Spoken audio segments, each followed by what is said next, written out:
आप सबका एक नए टॉपिक में स्वागत है। ये टॉपिक है आर पार की माला।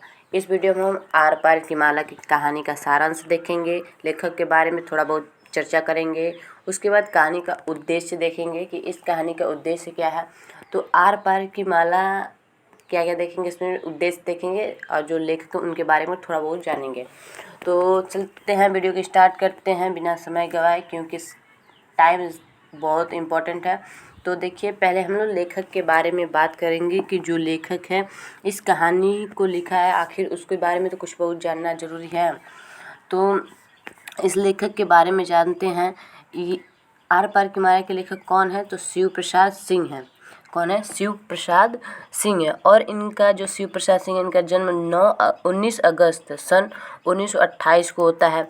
उत्तर प्रदेश के वाराणसी जनपद में जो जलालापुर है, उसे जामिया भी कहते हैं। जो जलालापुर है उसे जामिया भी कहते हैं। ग्रामीण में इनका जन्म होता है। और इनकी मृत्यु की बात किया जाए तो इनका मृत्यु 1998 को होता है। और ये मध्यवर्गीय परिवार में इनका जन्म होता है। ठीक है, ये इतना बहुत है। और इनकी प्रथम कहानी की बात करें तो इनकी प्रथम कहानी है दादी माँ, जो है दादी माँ 1851 में प्रतीक पत्रिका में ये प्रकाशित है। आपको कमेंट में बताना है जो प्रतीक पत्रिका है इसके संपादक कौन है। देखते हैं कौन कौन वीडियो को पॉज करके और कमेंट में बता सकता है कि जो प्रतीक है उसका प्रकाशन वर्ष क्या है। ये मोस्ट इम्पोर्टेंट बिंदु हो गया लेखक के बारे में। अब आर पार की माला जो है उसकी सारांश के बारे में बात करते हैं। तो आप याद रखिए, इसमें नीरू है, रज्जब है, जो इन्हीं के एक केंद्र में रख के ये कहानी आगे बढ़ती है। तो कहानी के देखिए क्या है सारांश। आर पार की माला कहानी का आरंभ गंगा के प्राकृतिक दृश्य और उनके तट पर बैठी नीरू से होता है। आया ना नीरू? इस कहानी में नीरू मुख्य पात्र है। सारी कहानी इसी के इर्द गिर्द घूमती है। नीरू की स्थिति अत्यंत त्रासपूर्ण है। जुम्मन के बेटे रज्जब के साथ चाह कर भी वह दाम्पत्य जीवन प्राप्त नहीं कर पाते। जो रज्जब से प्रेम करती है, नहीं कर पाती है।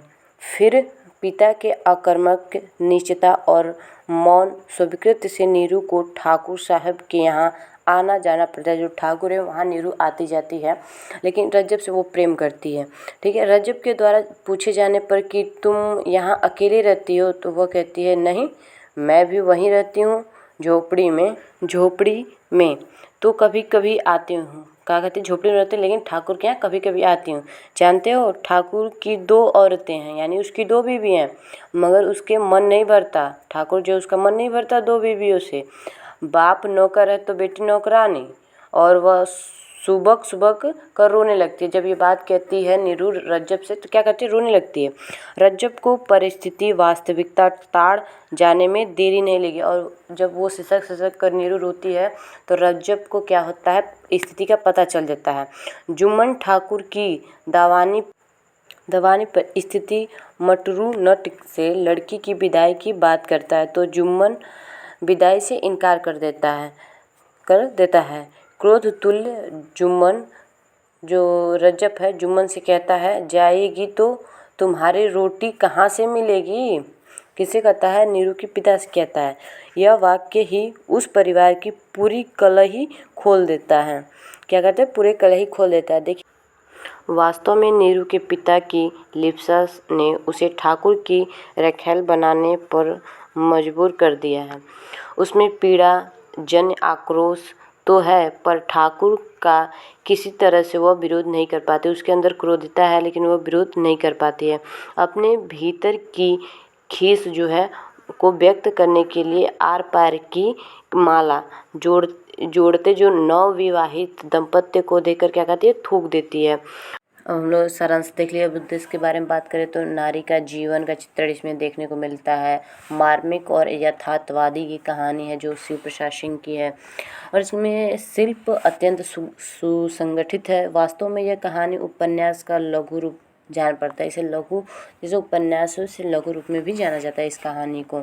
इसमें देखो मध्यवर्गीय परिवार जो है नीरू, उसी के इर्द गिर्द एक कहानी तो है, उसके दैनीय जीवन के भी बारे में बताई गई है। लेकिन देखो जिसे वो प्रेम करती है उससे शादी नहीं होता है और उसके पिता का आचरण सही नहीं होता है, जिससे वो नीरू एक गलत हो जाती है। और क्या ठाकुर जो है वो देखो उसकी 2 बीवियाँ हैं, फिर भी वो क्या करता है, नीरू को अपने रखैल के रूप में स्वीकार करता है। यही सब है इस कहानी का सारांश। चलिए वीडियो अच्छा लगा तो लाइक करें, और क्या करेंगे आप ऐसे वीडियो देखना है तो हमारे यूट्यूब चैनल को सब्सक्राइब करिएगा। Thank you.